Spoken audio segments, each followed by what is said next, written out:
Esto, chicos, este tema es muy denso, ¿sí? Cáncer de colon, pues hay libros enteros de cáncer de colon, existen protocolos en diferentes instituciones, existe diferente literatura, pues porque obviamente es una patología que causa gran muerte y mortalidad. Entonces es muy difícil como en una clase tratar de condensarla, pero pues voy a tratar de que sea como lo más resumida posible. Tiene mucha información, pero hay cosas muy puntuales que ustedes como médico general deben saber, ¿sí? ¿Quién me puede decir el cáncer de colon en qué género es más frecuente? ¿En los hombres? ¿Ah? ¿En hombres? Bueno. ¿Ustedes saben cuál es el cáncer, el principal cáncer en nuestro medio? ¿Qué se les ocurre? ¿El estómago? ¿El de estómago? ¿Pulmón? ¿Qué tienen los hombres? ¿Y qué tienen las mujeres? ¿Cuál es el órgano más grande que tenemos nosotros? Siempre nos dicen. Cuando nosotros tenemos cáncer del colon del lado derecho, es decir, de ciego y de colon ascendente, ¿ustedes qué creen que es el principal síntoma? ¿Estreñimiento? No. Y cuando tenemos cáncer del lado izquierdo, es decir, de colon descendente y sigmoides, ahí sí hay tendencia a estreñimiento, cambios en el hábito intestinal, entonces hablamos. ¿Ustedes qué creen que a partir de qué años nosotros deberíamos empezar a hacernos una colonoscopia? Desde los 40, 50. ¿Y por qué creen que en esa época es que debemos empezar? Esa época sale todo, o la prevalencia ha mostrado que el cáncer de colon más frecuente después de los 60 años, entonces la idea es que no lo hagamos después de los 50 años, una colonoscopia, ¿cierto? Bueno, y ustedes como médicos generales, ¿cómo pueden diagnosticar un cáncer de colon? Sí, pero no. El diagnóstico del cáncer de colon se hace mediante colonoscopia porque nosotros necesitamos tomar una biopsia y para poderle poner nombre y apellido de la enfermedad y también pues para ver si está avanzado, es decir, en cuanto a las circunferencias, si la obstruye o no la obstruye. Pero ustedes como médicos generales no pueden como que llega un paciente al consultorio y decir colonoscopia. ¿Qué deben hacer primero? Una buena historia clínica. ¿Qué más? Hay un test que se llama test D, termina por guayac y termina en co. Desde el guayaco que un médico general puede pedir, porque ustedes recuerden que desafortunadamente como médicos generales nos hemos ido dejando quitarnos muchas acciones, ¿verdad? Y las EPS controlan eso diciéndole al médico general: usted no puede pedir colonoscopia, usted debe remitir al paciente y solamente puede hacer 20 remisiones al mes y usted tiene en su agenda 150 pacientes por ver al mes, imagínense. Entonces, el guayaco es un test que es asequible como médicos generales y nos da bastante información. Eso básicamente es lo que yo quiero que ustedes aprendan. En quién es más frecuente, en qué edad, cómo son los síntomas de un nodo derecho o de un izquierdo, cómo se hace el diagnóstico, ustedes como médicos generales que pueden hacer. El resto que voy a decir es chacha. Pero pues hay que saberlo. Entonces, para poder saber de cualquier patología debemos saber la anatomía. Ustedes hasta altura ya saben que este es el ciego, colon ascendente, ángulo hepático, transverso, ángulo esplénico, colon descendente, sigmoides, unión recto-sigmoidea, recto y ano. Porque esto es importante, porque basados en esa anatomía es que vamos a ubicar los sitios de los tumores y también van a ser las manifestaciones. Tenemos que saber que él tiene todas las capas, mucosa, muscular y serosa. ¿Listo? Y cuando hablemos de la clasificación del compromiso tumoral, pues va a depender qué capitas compromete para dar el estadio. La irrigación es dada por la arteria mesentérica superior del colon derecho y la arteria mesentérica inferior del colon izquierdo. El drenaje venoso es a través de la mesentérica superior inferior, que a su vez se van a unir con quién. Bien, con la esplénica, y con la esplénica y la mesentérica se va a formar la O. Dejemos la clase para otro día, vamos a hablar de anatomía porque chico, la porta y el linfático pasan por los ganglios epicólicos, paracólicos e intermedios. Bueno, ahora sí lo que nos trajo a esta clase. La incidencia y la mortalidad por cáncer colorectal varía dependiendo del sitio en el que estamos. Ustedes han escuchado muchas veces que los asiáticos tienen un tipo de tumor diferente a nosotros, pero allá en Suiza tienen otros, en Estados Unidos otros. Entonces depende de donde estemos ubicados. La más alta se describe en Australia y Nueva Zelanda, sorprendente, ¿no?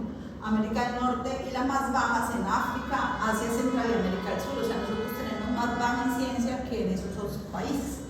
Es la tercera causa más común de muerte en cáncer de Estados Unidos. Usted dirá, ¿qué me importa Estados Unidos? Nosotros queremos saber en Colombia qué, ¿cierto?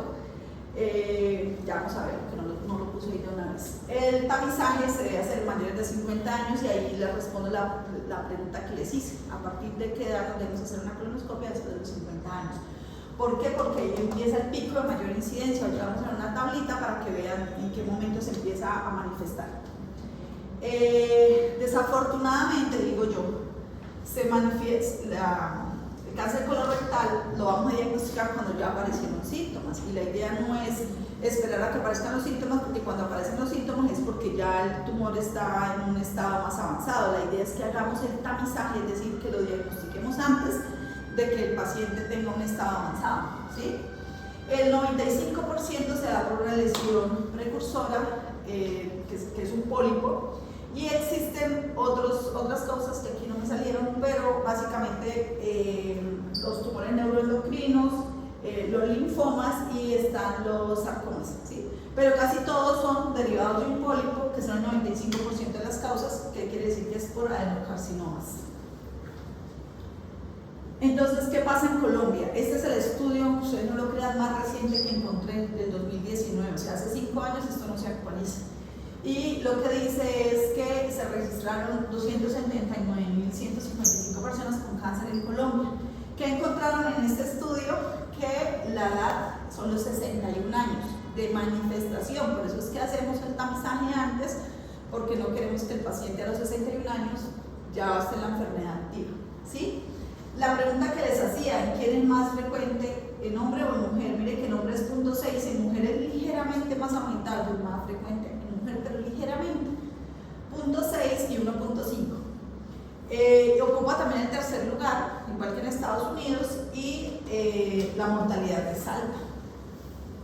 Entonces aquí hay un dibujito de Colombia, entonces ustedes ven que esta es la edad, y más o menos ustedes empiezan a ver que después de los 50 años es que empieza a aparecer el pico. Y el pico máximo es entre los 60 y 70 años, igual que el resto de la población mundial, o sea, estamos más o menos igual, ¿sí? Es parecido. Aquí es como una tablita en qué estadio encontramos los pacientes en Colombia. El estadio ya lo vamos a ver, pero el más frecuente en el que encontramos los pacientes es en estadio 3, y desde ya les digo que encontrar un paciente en estadio 3 va a aumentar la mortalidad, o sea, tiene peor pronóstico. Lo ideal es encontrarlo in situ o en estadio 1. Y en Colombia lo estamos encontrando en estadio 3, es decir, que si ya está en estadio 3 es porque ese paciente está asintomático, se perforó, se obstruyó o se curó. Y obviamente el pronóstico cambia. Entonces, ¿cuáles son los factores de riesgo para presentar cáncer de colon? Entonces, los propios del individuo, es decir, una carga genética, a pesar de que siempre hablan en cáncer de colon, el antecedente genético no es tan importante, es más la presencia de pólipos. Pero bueno, la carga genética, una exposición ambiental, la mayoría son esporádicos, lo que les estoy diciendo. Es más frecuente que un cáncer de colon sea esporádico que sea de origen familiar. Y en la presentación de cáncer de colon en pacientes jóvenes, es decir, en edad temprana, se debe más a antecedentes familiares de primer grado, la hiperlipidemia, la obesidad, consumo de alcohol, el consumo de carnes rojas procesadas, va a hacer que la enfermedad se manifieste más tempranamente. Bueno, aquí lo que les mencionaba ahorita en el cuadrito, si ustedes lo encuentran en una fase temprana y localizada, la supervivencia a 5 años del 91%. Es decir, de 10 personas, solamente se muere una, ¿sí? Los demás sobreviven. Pero si ustedes lo encuentran ya con ganglios linfáticos adyacentes u órganos, la supervivencia a 5 años es del 70%. Y ya cuando tiene metástasis, mire, la supervivencia a 5 años de 11%. O sea, a los 5 años solamente vive uno, se mueren todos los demás. Entonces, la idea es que tomemos a los pacientes en fase temprana y no ya en una fase avanzada, porque la mortalidad va a ser mayor. Entonces, ¿dónde se localiza? Si nosotros disminuimos este cuadrito, ¿no es cierto? Vemos que el ciego y el colon ascendente vendrían siendo un 23%, ¿no es cierto? Y si sumamos el recto, la unión sigmoidea, el sigmoides y el colon descendente, es la mayor cantidad, ¿sí se dan cuenta? Entonces, el mayor porcentaje de localización del cáncer de colon va a ser en colon descendente, sigmoides y recto. Y aquí pues aparece cada una en cual, mire que el mayor va a ser el sigmoides, ¿sí?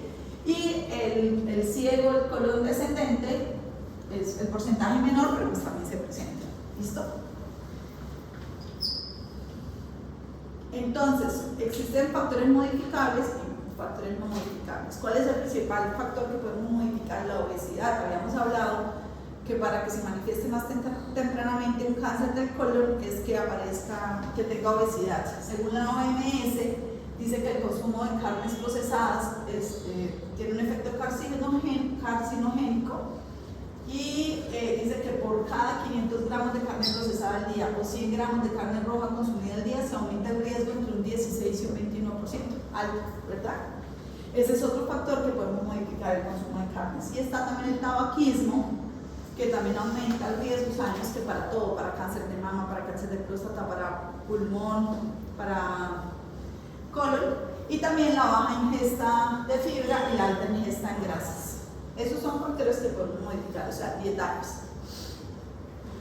Los no modificables, obviamente, las enfermedades familiares o hereditarias. Entonces, los síndromes hereditarios del colon, del recto, son heredados de forma autosómica dominante. Entonces, aquí vamos a tener la poliposis adenomatosa, el síndrome de Lynch, los pólipos asociados a este gen que es el MUTIT, el síndrome de cáncer de mama y ovario hereditario, que no podemos modificar, eso ya viene dentro del gen del paciente, pero como les había mencionado, es menos, más posible es que sea esporádico. Está la poliposis adenomatosa familiar, que se la mencioné, que solo es el 1%, está el gen MUTIT, que es una herencia autosómica recesiva y se presenta más de 15 o menos de 100 adenomas, y estos se van a presentar más temprano, es decir, entre los 40 y los 50 años. Está el síndrome de Lynch, que representa el 3%. También acá entra dentro de los no modificables tener la colitis ulcerosa, que aumenta el riesgo entre 5 y 15 veces. Eso da mucho en pacientes jóvenes, es decir, que hace que el cáncer de colon se manifieste más tempranamente. Y otro factor importante para desarrollar cáncer de colon que no es modificable es haber tenido una radiación abdominopélvica, es decir, una paciente que tuvo cáncer de cervix y le dimos radioterapia, entonces puede presentar más tempranamente la aparición de un cáncer de colon. ¿Hasta ahí vamos bien? Sí. Es que eso de la genética, a mí nunca me gustó la genética. Ustedes no tienen que aprenderse si tiene Lynch. Yo lo que quiero es que sepan el diagnóstico, cómo lo hacen ustedes. Entonces, los factores predisponentes, ya dijimos que pico máximo son 60 años, entonces después de los 40 años estamos expuestos, sobre todo si tenemos algún antecedente familiar o algún componente hereditario. Lo que lo va a formar son los adenomas colorectales, principalmente la aparición de pólipos, también la enfermedad inflamatoria crónica, ya lo vimos, la colitis ulcerativa, los síndromes polipósico-familiares, historia propia de cáncer, historia de adenoma previo resecado, o los pacientes que son inmunosuprimidos van a tener mayor predisposición al cáncer de colon. Ahí está un matachito, me encanta. Si yo dijera que mi hija es la que me los pone. Factores protectores, el ejercicio, doctores, si no lo hacen, empiecen a activar desde ya. Una dieta rica en vegetales, frutas, fibra y baja en grasa. Eso es un factor protector para cáncer de colon. Evitar la carne roja, los alimentos ultraprocesados, la salchicha, los embutidos, las carnes rojas, ¿listo? Esos son factores que nos ayudan a disminuir la posibilidad de cáncer de colon. Entonces ahora sí lo que realmente nos interesa. ¿Cómo se van a manifestar? Entonces vemos que los síntomas son muy inespecíficos. Dolor abdominal, ¿qué presenta dolor abdominal? Todo, ¿no es cierto? Hasta un alimento, hasta un gas, hasta un cólico, cualquier cosa produce dolor abdominal. Sangrado rectal. Los que ya rotaron conmigo saben que una de las manifestaciones de las patologías anorectales es la rectorragia o la hematoquesia. Y siempre les digo que no todo lo que sangra y todo lo que pica en la cola son hemorroides. Siempre tendemos a echarle la culpa que alguien tuvo sangrado y esos son hemorroides. Sí, puede tener hemorroides, pero puede tener algo más y siempre hay que sospecharlo. Si yo tengo un paciente recurrente que va a la consulta porque le doy la cola, porque sangra, le doy tratamiento médico y el paciente no mejora, hay que sospechar que pueda estar haciendo algo más.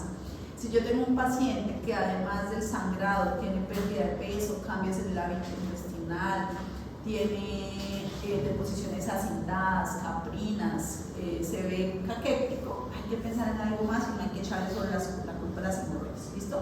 Ya si yo hago una colonoscopia y demuestro que ese paciente no tiene más nada, pues sí, ya son unas hemorroides y pues ya hay que hacer un tratamiento quirúrgico o más avanzado, ¿listo? Hay dice alteración en el hábito intestinal, es decir, el paciente que hacía popó todos los días y ahora resulta que hace por allá cada 5 días, cada 4 días, le cuesta ir al baño, hace posición en forma de cintas o caprinas. Esto es un signo para yo sospechar que pueda estar haciendo un cáncer de colon, sobre todo el lado izquierdo, que es el que estamos diciendo, que se presenta más frecuentemente. Pérdida de peso involuntaria. ¿Por qué digo involuntaria? Porque a veces uno le dice a los pacientes, ¿ha perdido peso? Sí, pero es que estoy haciendo dieta y ejercicio, no involuntario, que siga haciendo su vida normal y esté perdiendo peso. Síntomas vagos, náusea, vómito, malestar general, anorexia, extensión abdominal, pues es raro, pues todo lo presentan. Y esto es muy importante, cuando ya el cáncer de colon es tardío, el pronóstico es malo. ¿Cuál es el problema? Que cuando el paciente ya consulta, es porque tiene todos estos síntomas y si ya los tiene es porque el tumor ya está avanzado. Entonces ya los vamos a encontrar de estadio 3 para arriba, es decir, el pronóstico es malo, la sobrevida es baja. Esto es lo más importante, yo creo que esta es la diapositiva que necesito que hablemos. Va a depender de dónde se localiza. Si es del lado izquierdo, ¿qué va a tener el paciente? Obstrucción parcial o completa. ¿Por qué? Porque en el sigmoides el diámetro se reduce, ¿sí? Y además aquí el bolo fecal ya viene más duro. En cambio en el ciego todavía el bolo fecal está blandito porque viene del intestino delgado y hasta ahora va a empezar a pasarse al colon, donde empieza a absorber el agua y el bolo fecal se pone duro.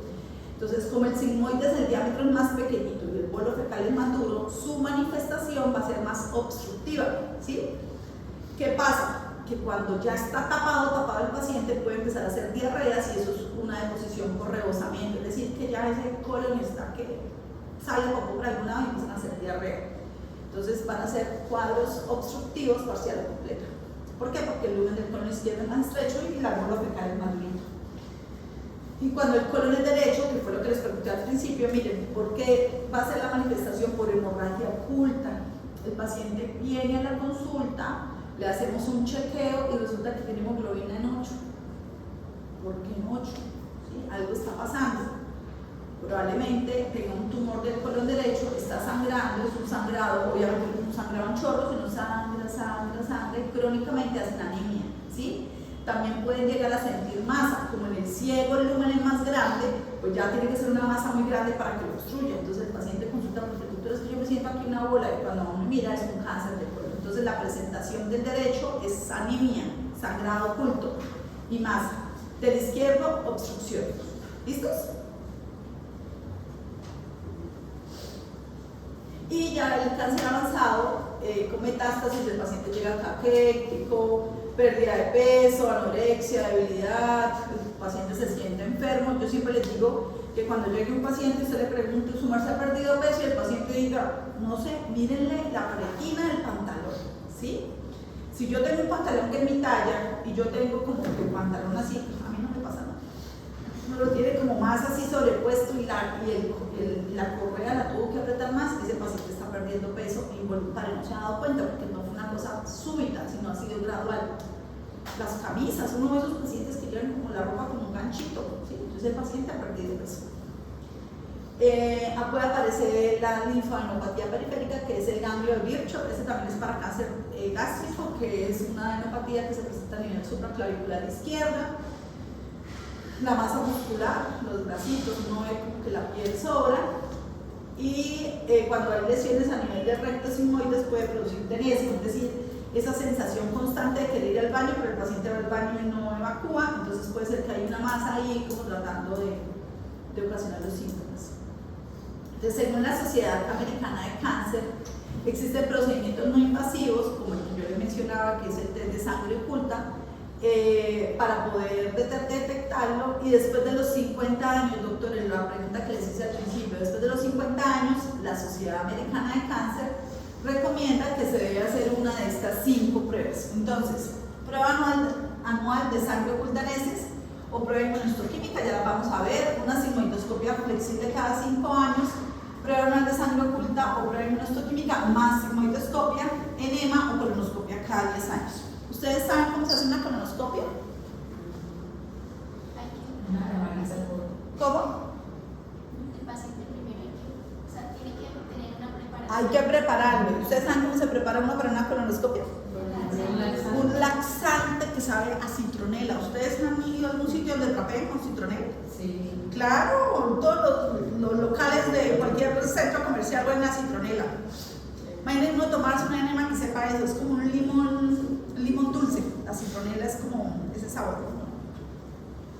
Se tienen que durante 2 días preparar con dieta líquida y tomarse esos enemas. Y a veces les mandan a aplicarse los enemas por la cola. Imagínense uno, va a hacerse una colonoscopia que tiene que preparar. Y ahora si yo les digo que ¿qué es una sigmoidoscopia? Hasta el sigmoide, doctora, y adivinen qué tiene que hacer usted para prepararse para una sigmoidoscopia. ¿Cómo? La misma preparación de una colonoscopia. Doctora, si usted me va a preparar para una sigmoidoscopia, métame el tubo y hágame la colonoscopia total. ¿Sí? Entonces, eso es lo que yo pienso. Si aquí queda el sigmoide y yo tengo aquí el tumor y llega el doctor y llega hasta acá y se devuelve, se quedó el resto sin evaluar y puede ser que yo el tumor lo tenga más arriba. Lo que pasa es que ellos recomiendan la sigmoidoscopia porque, como vimos al principio, ¿dónde están más frecuentemente los tumores? En sigmoides. Pero hombre, si usted me va a preparar a mí para una sigmoidoscopia, también tú mírenme todo de una vez y quedamos tranquilos, ¿no es cierto? Entonces, ellos recomiendan sigmoidoscopia cada 5 años o una colonoscopia cada 10. Pues hágame la cada 10. Sí, eso es lo que yo pienso. Obviamente la sociedad le dice a uno esas 5 opciones. ¿De qué depende la opción? Por ejemplo, si es que yo digo colonoscopia, pero es que el coloproctólogo entró y no logró pasar del sigmoides porque está angulado, porque el paciente lo puede, bueno, sí, entonces hagámosle colon varitado, bueno, completémosle con esto. Sí. Pero si a mí me lo preguntan, si yo hiciera las guías, diría que colonoscopia patológica. Pero yo no soy la sociedad, entonces. Antes de los 50 años, ¿a quién debemos hacerle colonoscopia? Ya ustedes saben, ¿a quiénes? A los que tengan antecedentes genéticos, ¿sí? Los que tengan alguna enfermedad, como cuáles. Bueno, que tengan historia personal de cáncer, es decir, que ya haya tenido pólipos o lo haya resecado, pues tocar. Pacientes que tengan enfermedad familiar de primer grado, una hermana o un hijo con enfermedad genética, o historia familiar de alguno de los síndromes hereditarios que hablamos ahorita, o colitis ulcerativa, enfermedad de Crohn, porque sabemos que en ellos se puede presentar más tempranamente. ¿Listo? De resto, después de los 50 años, yo todavía no clasifico. Cuando me hagan una les cuento. No, me parece terrible. ¿Cierto? A mí que me duerman, pero que me la hagan todita hasta alivio y que entren y me miren allá. Entonces, las pruebas en heces son estas. Esta es la que todos conocemos, la que tenemos acceso al sistema. Es fácil de hacer, la pueden mandar los médicos generales. Se deben hacer 3 pruebas, 3 muestricas de popó, y se le debe decir al paciente que no consuma AINES, que no consuma carnes rojas, y el paciente recoge sus muestricas de popó, las lleva al laboratorio y ahí nos va a decir si tiene sangre o no. Si tiene sangre, pues toca mandarle la colonoscopia. Si no tiene sangre, pues en un año volvemos y se la hacemos. Fácil, ¿no es cierto? Están estas otras, la inmunoquímica fetal y la prueba en fetal, o sea, son más específicas, pero también son muestricas de sangre en el popó. La que nosotros tenemos es de guayabo. Lo demás es ese, que si está mal preparado el paciente puede dar un falso positivo, pero pues yo prefiero un falso positivo y no tener un cáncer de colon ahí escondido, ¿sí? El tacto rectal. El tacto rectal obviamente tiene una ventaja, pero sí está al alcance del dedo. Muéstrame sus deditos, es mío chiquito. O sea, si el paciente tiene cáncer de aquí a 6 centímetros y si no, el doctor sí puede de pronto una del recto superior, el doctor también, pero miren nosotras. Entonces, ¿sí ven? Es muy incierto, pero sí se debe obviamente hacer en todo paciente, con la sensibilidad de 4.9% y una especificidad del 97%. ¿Por qué especificidad? Pues si lo toqué, pues obvio sí no lo toque no quiere decir que no tenga, lo que pasa es que lo que está al alcance de mire mi dedito, o sea, muy difícil, pero sí se debe hacer dentro de la rutina. Yo siempre les digo que no meta por eso, o sea, un cáncercito del ano, usted diagnostica, sí, porque eso depende del observador, entonces es muy inespecífico.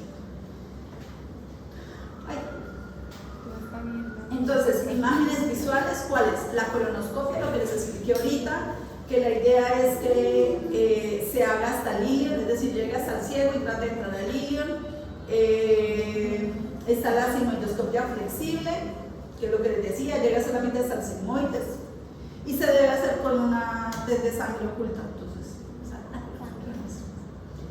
Entonces aquí vemos más o menos cómo es una colonoscopia, se pone el paciente de lado, actualmente se hace bajo sedación, antes lo hacían así bajo sedación.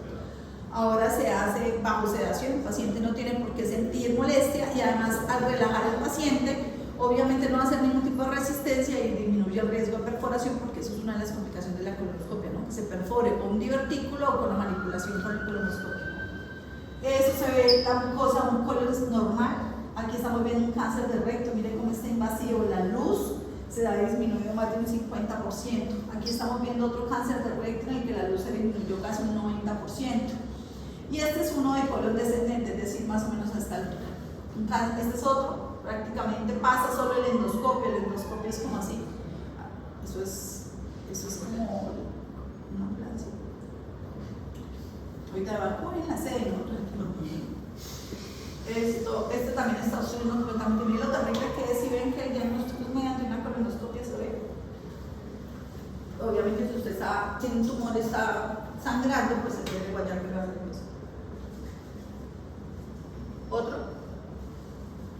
Se ve ulcerado, irregular, fondo sucio, ¿no es cierto? Se ve penetrante a la mucosa, feo.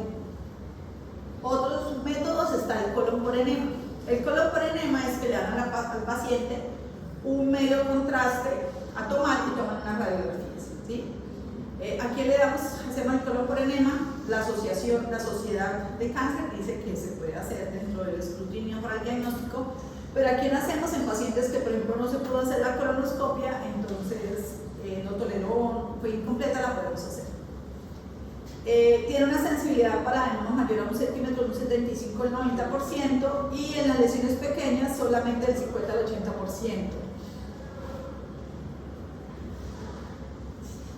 Yo siento como bueno, yo tengo una paranoia con esos. En el hospital universitario hay un timbre, ¿sí? Entonces, como el quirófano, bueno, les estoy hablando de mi época, porque yo ahorita no les puedo decir en qué piso queda el quirófano, porque eso no ha cambiado mucho. El quirófano queda en el tercer piso y urgencias quedan en el sótano 1, eran 4 pisos de diferencia. Entonces, el interno, el médico general, el R1 que estábamos, llegaba un herido, había un timbre y timbraba y arriba sonaba y ya todos había caído un timbre. Entonces se preparaba una sala, nos vestíamos todos, estábamos listos, pero no había el que entraba a sutura y pensaba que era la luz y lo prendía, entonces nos timbraba, entonces era timbre. Entonces tengo una sensibilidad para eso de timbre, o sea, como de alertable, niño moro positivo, cuando escucho ruidos. Bueno, el colon por enema. Aquí lo hacemos, aquí hay una colonoscopia incompleta, en el cual no tenemos colonoscopia, no hay. ¿Hola? ¿Qué más? En el cual no hay disponibilidad de colonoscopia. Es más económico que una colonoscopia, entonces para reducir los costos no hay que sedar, es más seguro porque no hay riesgo de perforar, es más disponible porque ustedes, por ejemplo, en un pueblito lo pueden mandar porque eso se puede hacer, eso es una radiografía, ¿sí?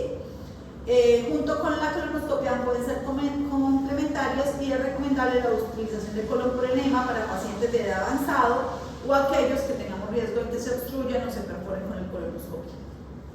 Eso es un colon por enema, entonces si ustedes me creen, lo blanquito es el medio de contraste, este es el ciego, el colon ascendente, el ángulo hepático, el transverso y ustedes aquí que ven.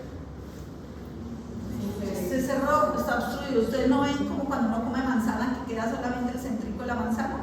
Bueno, ese es el signo como de, no sé si se llame así, como de la manzana mordida, pero hay una obstrucción, ¿no es cierto? Y acá, ángulo esténico, colon descendente, recto sigmoides y recto. Y aquí estamos viendo viendo que llega al medio de contraste y de repente no pasa más, ¿sí ven? Termina como un tic, un lápiz, o también como una manzanita mordida. La EPS me deja mandar los dos. Te deja mandar el colon por enema. Pero los dos al mismo tiempo, colonoscopia y colon. No, a ti no te deja mandar colonoscopia, ¿no? Ah, no, pero por ejemplo, cuando es especialista, sí tiene autoridad para mandar los dos. Sí, pero si a mí me llega el paciente, yo prefiero hacer la colonoscopia, porque la colonoscopia me da más información y además me permite tomar biopsia. Yo me quedo sin el diagnóstico, yo no sé. Por eso la anterior diapositiva, ¿a quién le hacemos colon por enema? Cuando hay una colonoscopia incompleta, ¿sí? Cuando hay, es más económico, más asequible, no tengo forma, pacientes viejitos, en aquellos que hay que sedarlo para una colonoscopia, en cambio esto no hay que sedarlo, en pacientes que tienen riesgo de que se perforen, porque es que el colon por enema no solamente sirve para cáncer de colon, el colon por enema sirve, por ejemplo, cuando tenemos un paciente con zona apendicular y yo quiero ver si ese apéndice ya se fue o aún sigue, le hago un colon por enema. Sirve para pacientes con enfermedad diverticular, salen los divertículos así pintaditos. Entonces, ese es un método de diagnóstico que no solamente es para cáncer de colon, pero a ti como médico anal sí te vas a pedir un colon por enema. Entonces, podrías pedir un colon por enema y un test de guayaco, si la sospecha es. Pero yo creo que ustedes solo como médico anal con un test de guayaco quedan listos. Si el test de guayaco sale negativo, pues no vale. Si sale positivo, pues lo remiten y yo le hago la colonoscopia. ¿Sí? ¿Sí? Yo les hago la colonoscopia, yo les pido sigmoidoscopia, o sea, si levante tú, yo le tanto. Porque qué tal no esté al alcance de la sigmoidoscopia. O sea, sabemos que los más frecuentes salen sigmoides, un 25%, pero el resto del colon, yo prefiero, pues, le van a examinar todo. Además pueden haber pólipos, pueden haber telangiectasias, pueden haber otras cosas, señor. Que si lo que le encontramos fue sangre oculta, es más probable que sea derecho, entonces si me tocó tampoco. También puede ser, pero es que también el izquierdo también puede sangrar. Lo que pasa es que el derecho es una anemia crónica porque probablemente el izquierdo si sangra se obstruya antes de que se vuelva anémico. En cambio el derecho es más tardío que se obstruya porque va a ser más rápido que tenga anemia, ¿sí? Por la lucecita, más fácil que este se obstruya de aquí a que el paciente esté anémico. Claro, este también puede estar anémico y también puede tener sangrados, o sea, rectorragia porque está más cerca de la salida, bueno, una rectorragia. Pero el derecho, de aquí a que se obstruya, primero se manifiesta la anemia, ¿sí? Pero sí, tiene toda la razón, la idea es que uno haga el examen completo, pero pues la asociación dice que pues, le hagamos así. Yo les enseño lo que dice la literatura, pero lo que yo veo en la práctica clínica es que es muy harto preparar un paciente para una sigmoidoscopia y es igual que una colonoscopia, pues no, nada más que yo creo que el costo es lo mismo porque usa el mismo coloproctólogo, la misma sedación, el mismo aparato, al mismo tiempo. ¿Quién soy yo para contradecir la asociación? El TAC abdominal sirve para estadificar el cáncer del colon, porque pues queremos saber en qué estadio está.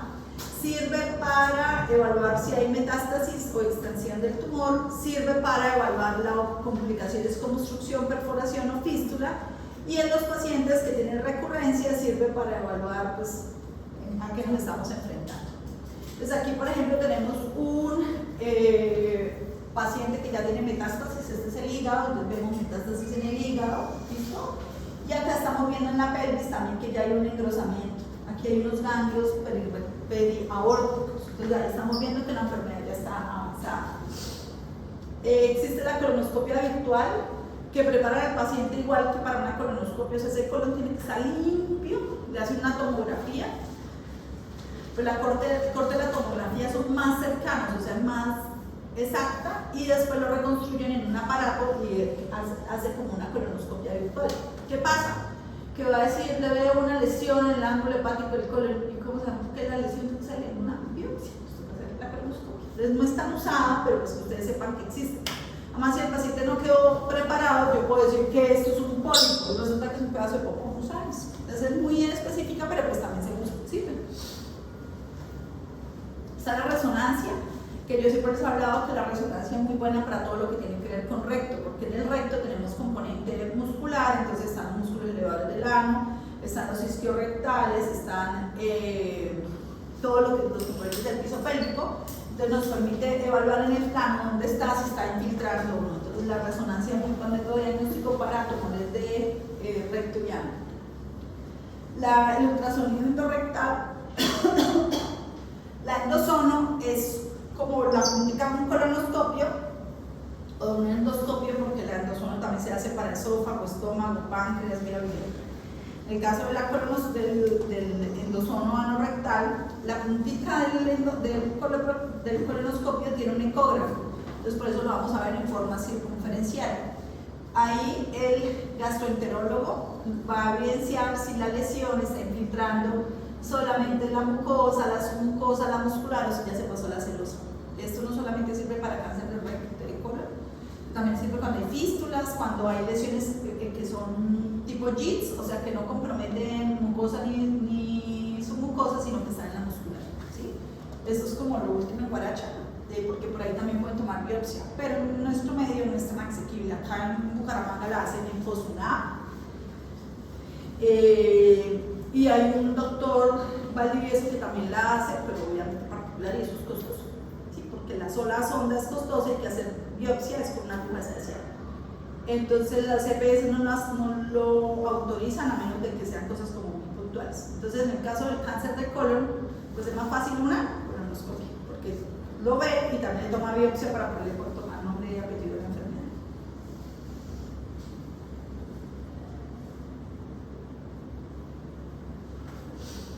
El PET scan, que es una tomografía en la cual mediante un medio de contraste especial se van a marcar los sitios donde hay nuevas células, donde hay nuevos tejidos y se marcan, y pues ahí ya vamos a ver que hay un cáncer, y si hay metástasis también lo va a pintar, y si hay lesiones en hueso y todo lo demás no lo va a marcar. El paciente queda radioactivo. Diagnóstico diferencial: la enfermedad inflamatoria intestinal, la enfermedad diverticular, tumores cercanos ahí, por ejemplo en el ano y en el recto, que sea de próstata o sarcoma, los pólipos adenomatosos, las hemorroides, que ya lo dijimos, el síndrome de colon irritable, procesos infecciosos como la tuberculosis, los amebomas, y masas extrínsecas, por ejemplo ovario o los miomas, pueden generar una masa, resulta que es un mioma gigante, entonces son diagnósticos diferenciales. Esto se ve muy cargado, pero es una tabla, aparece en todos los libros que hablen de literatura de cáncer de colon. Tiene dos sistemas: el TNM, que es como el que manejamos siempre, que es el tamaño, los ganglios linfáticos, y si hay metástasis o no, y dependiendo del estadio vamos a decir si tiene o no tiene. Recuerden que yo les decía que casi todos los encontramos en estadio 3, es decir, que ya tienen ganglios linfáticos, es decir, que ahí la mortalidad va a ser mayor, el pronóstico es malo, ¿sí? Lo ideal es cogerlo en estos dos sitios. Bueno, y obviamente el estadio 4 ya estamos hablando de que tiene metástasis. Este es el peor. Y existe otra clasificación que se llama la clasificación de Dux, que se divide en A, B y C, dependiendo de si es A, solamente limitada a la pared colónica; el B, ya hay compromiso de la serosa y de la grasa mesentérica; el C, a los ganglios linfáticos, que se iguala a un estadio 3; y el 4 es igual que un estadio, el D es igual que un estadio 4 porque tiene metástasis a distancia. Entonces, por si les preguntan cómo es la clasificación de Dux: si compromete solo la pared, si hay compromiso de la serosa y de la grasa, si ya hay compromiso linfáticos, o si hay metástasis. Y este es el TNM, que depende del tamaño, de los ganglios y las metástasis. No se lo tienen que aprender, pero ustedes saben que todos los cánceres se clasifican así, y pues no queremos tomar a los pacientes en estadio 3, que es lo que está ocurriendo en nuestro medio. Entonces, por eso es que hay que hacer el diagnóstico temprano, es decir, hay que hacer el tamizaje. Aquí más profundo el TNM, quien se lo quiera aprender. Y lo que hablábamos al principio, que el pronóstico va a depender del estadiaje. Entonces, el principal pronóstico lo da el estadiaje, el no tener ganglios, que no haya metástasis. Es de mal pronóstico tener el antígeno carcinogénico elevado, ¿sí? Entre más elevado esté, pues es peor pronóstico. El hecho de que un paciente llegue con obstrucción o sangrado ya lo vuelve estadio 4, ya lo vuelve mal pronóstico. Si un paciente llega obstruido, porque pues ya, así no tenga metástasis, ya comprometió los ganglios linfáticos, las células y demás, entonces de mal pronóstico. Los pobremente diferenciados son de mal pronóstico, los que tengan invasión vascular son de mal pronóstico. La supervivencia a 5 años, que fue lo primero que les dije, en un estadio 1 es del 90%, en un estadio 4 del 10%, o sea, de 10 solo vive 1. En cambio, si lo tomamos en un estadio temprano, de 10 viven 9, ¿sí? Entonces, chicos, temprano hacer los exámenes. El tratamiento quirúrgico, que pues a mí me gusta hablar como de eso porque ustedes no tienen por qué aprenderse la parte quirúrgica, pero para que entiendan, si yo tengo un tumor del lado derecho y sabemos que la irrigación a la mesentérica superior, no sirve de nada que yo quite solo este pedacito porque todo esto puede tener invasión vascular y pues obviamente la enfermedad va a quedar. Además, por irrigación yo no puedo pegar algo aquí porque no está mal perfundido, isquemicia y demás. Entonces yo lo que hago es hacer una hemicolectomía derecha. Puede ser que deje el paciente con una ileostomía en fístula mucosa o lo anastomose, y eso se llama una anastomosis iliotransverso, es decir, del intestino delgado del ilio y del transverso, es decir, del colon transverso. ¿Listo? Y cuando yo tengo del colon derecho, por lo mismo, por la irrigación de la mesentérica inferior, hago una hemicolectomía derecha y puede ser que lo anastomosis es una anastomosis colocolónica o que yo lo deje abocado y se llama una colostomía tipo Harman porque cierro la boca y solamente saco esto acá. ¿Listos? Este se le hizo anastomosis. Tratamiento médico adicional, la radioterapia, la quimioterapia. En cáncer de recto y de ano, el protocolo es que usted haga radioterapia y quimioterapia antes de pensar en cirugía. Entonces se les hace radioterapia, el tumor se reduce y cuando usted entra a operarlo es muchísimo mejor. Incluso cuando son de ano, usted le hace radioterapia y cuando usted va y mira, la enfermedad se fue, ¿sí? Pero en lo que es sigmoides, colon descendente, transverso, sí hay que hacer cirugía, sobre todo pues a nosotros que nos llegan ya los pacientes obstruidos y avanzados. Ese es un resumencito en el cual lo que yo les decía, ¿qué deben hacer ustedes? Primero, una historia clínica. Entonces, ¿qué síntomas tiene? ¿Ha tenido pérdida de peso? ¿Ha tenido cambios en la hábito intestinal? ¿Cada cuánto hace deposición? La deposición es como un bollito, es acintado, es caprina, tiene sangre, es negra, tiene pintas, listo, es hematoquésica, rectorragia. Bueno. Después de esto, yo le calculo el riesgo. Si es un riesgo promedio o es un riesgo elevado. Obviamente aquí también va la edad, porque ya dijimos que después de los 50 años. O antes, si tiene algún antecedente familiar o propio de la enfermedad. El riesgo promedio, entonces le hacemos la sangre oculta. Si la sangre oculta da positiva, ¿qué tenemos que hacerle? Si da negativo, pues nos vemos en un año. ¿Listo? Y si el riesgo es elevado, yo de una le hago colonoscopia, es decir, si el paciente tiene pérdida de peso, cambios en la hábito intestinal, colonoscopia. Si no tiene lesiones, entonces aquí dice que coloscopia cada 5 años, pero se acuerda que habíamos dicho que cada 10, pero como este tiene riesgo, se le hacemos cada 5. Yo quisiera mandarla cada año, Dios mío, yo tengo como pavor. Yo un paciente ya avanzado con algo que se puede prevenir. ¿Sí? Si es sospechosa, se toman biopsias y pues obviamente si sale positivo no oncologías.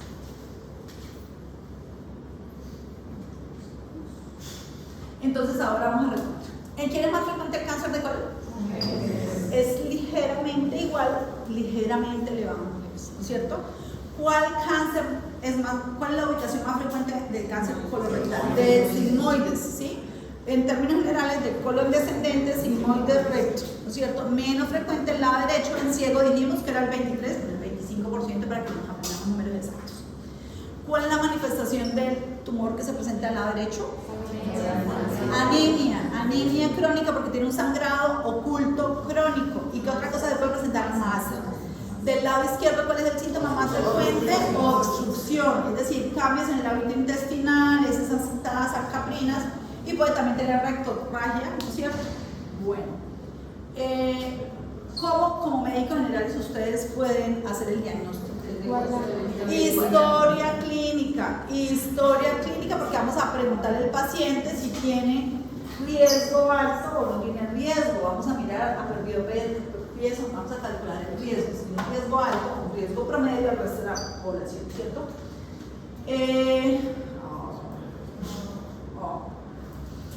Entonces dijimos que primero historia clínica. Y si tiene más de 50 años, ¿qué le van a hacer? Ustedes son médicos generales, muy bien. Té de guayaco. ¿Qué recomendación le van a dar al paciente para el té de guayaco? Que no coma carnes, vitamina C ni AINES. ¿Cuántas muestras se toman? 3. Si el té de guayaco me da positivo, colonoscopia, entonces lo remiten. Pacientes 50 años con pérdida de peso, cambios en el área intestinal, test de guayaco positivo, se remite para colonoscopia por sospecha de neoplasia. Quedan con unos príncipes. ¿Sí? Le hicimos colonoscopia de hemorroides, sigue sus controles. Resulta que hicimos la colonoscopia y lo encontramos a tiempo. Gracias, doctores, porque la sobrevida en estadio 1 es de ¿cuánto? 90%. Estadio 4, que llegó aquí a comunero remitido a San Gil porque el médico general no, del 10%. ¿Listos? Aprendieron. Mañana les pregunten, y me llamo Manuel, ¿ustedes vieron la clase de cáncer y cáncer? Ustedes no saben nada. Pasamos mañana y todavía sabemos. Voy a preguntar de pancreatitis. ¿Sí? Que mi compañera le responde. Bueno, chicos.